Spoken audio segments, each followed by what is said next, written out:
Hey Internet, it's Shmoo.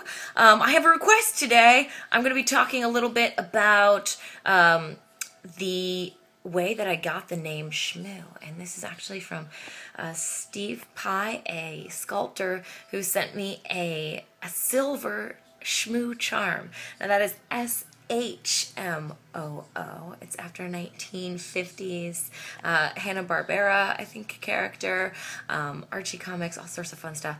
She says Shmoo is like a blob, but the blob becomes whatever anyone needs most, which is a skill that I am cultivating. So I would like to talk about how I got the name Shmoo. It's SCHMOO. Let's get comfy. We're listening to one of my favorite songs, Very Much Money by Open Mike Eagle. I'm going to be working on a kite piece to this song. It's really, really fun. I'm learning kites now with Ibex puppetry in Orlando. Yay!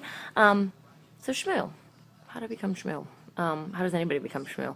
There is a gas station in Ohio called Sheetz. This is the beginning of the story. And it's a great place for light pollution and all-night made-to-order snacks. So you can get, instead of a bagel, you would get a schmegel. And instead of a muffin, you would get a schmuffin. And when my best friend Megan Elk and I went, we would call each other Schmegan and Schmera and use the schmoo for a whole bunch of different things. That's where the schmoo part came from. The ooh is a much more interesting story. That is my theory.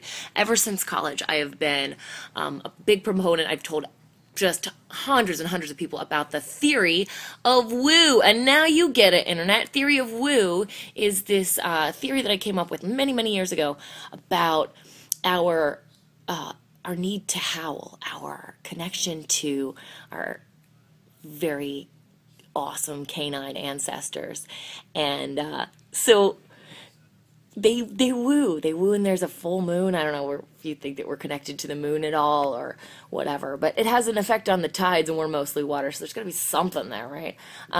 We woo. We think of all sorts of fun reasons to woo. We woo at sporting events. We woo, to celebrate all sorts of things. We woo together as a team, like as a herd, and we think of all sorts of exciting ways to do that. The most common example that I give is New Year's Eve, because that's when we all try to woo at the same time, which is really exciting for us. Hopefully, as that, that harkening back to that animal and a sense of our collectivist mind, which is what my art is about, like rediscovering and hanging on to that collectivist artistic mindset, even when our culture really wants us to be staunch individuals. So that's a little bit of the theory of the woo. It is something that I have noticed is much stronger when we are in our sexual prime.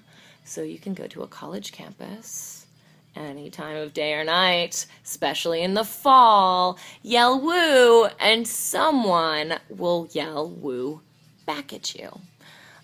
Try it out. Try not to be super obnoxious, though. If you know that you have neighbors that work early in the morning, bad idea. But that's just in general a little bit about how I got the name Shmoo.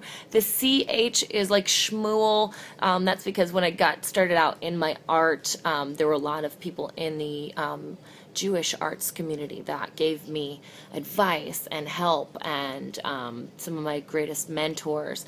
And really, the Cleveland art scene would not be what it was without the that kind of heritage and history and stuff like that. So that's something that, having a lot of friends that are Jewish, that was just kind of always in my life and in my head, and so that's all I know about that. I'll talk to you soon.